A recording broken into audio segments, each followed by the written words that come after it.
Tu te demandes pourquoi il n'y a jamais eu de Alien vs Predator 3? Explication. Après deux premiers opus controversés, mais relativement rentables, la saga croisée entre deux monstres sacrés de la science-fiction semblait destinée à se poursuivre. Alien vs Predator en 2004, réalisé par Paul W.S. Anderson, Le papa de Resident Evil. avait rapporté plus de 170 millions de dollars pour un budget de 60 millions. Malgré les critiques, le public avait répondu présent, attiré par l'idée de voir la baston entre ces deux icônes. Le film se déroulait dans une pyramide enfouie sous l'Antarctique, où des humains découvraient une arène de chasse extraterrestre. Les prédateurs utilisaient les aliens comme gibier pour des rituels d'initiation. Derrière son côté bourrin et spectaculaire, le film explorait un petit peu des thématiques de hiérarchie, des rites culturels et des manipulations humaines par des entités supérieures. En 2007, une suite voit le jour grâce à la scène de fin de Alien vs Predator. Alien vs Predator Requiem, réalisé par ces tâcherons de frères Strauss, beaucoup plus sombre, violente et sanglante. Cette suite mise sur le gore et l'action brutale en pleine ville américaine. Et on voit rien tellement le chef-op est aveugle et a éteint la lumière. Mais malgré un budget modeste, 40 millions, et un box-office à 130 millions, le film est massacré par la critique.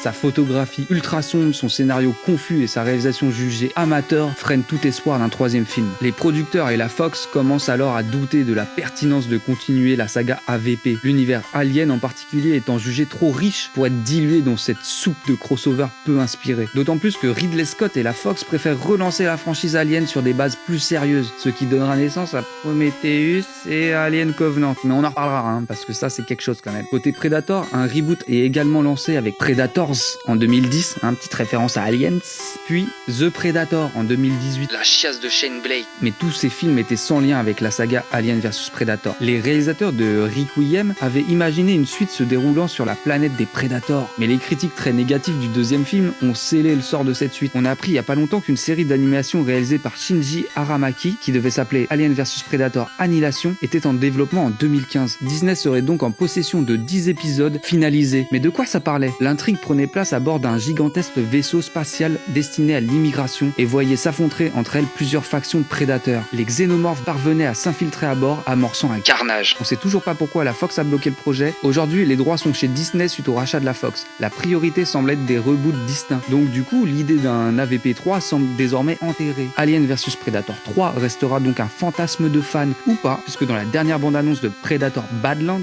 on peut apercevoir un robot humanoïde appartenant à la société Weyland-Yutani, corporative appartenant à l'univers Alien.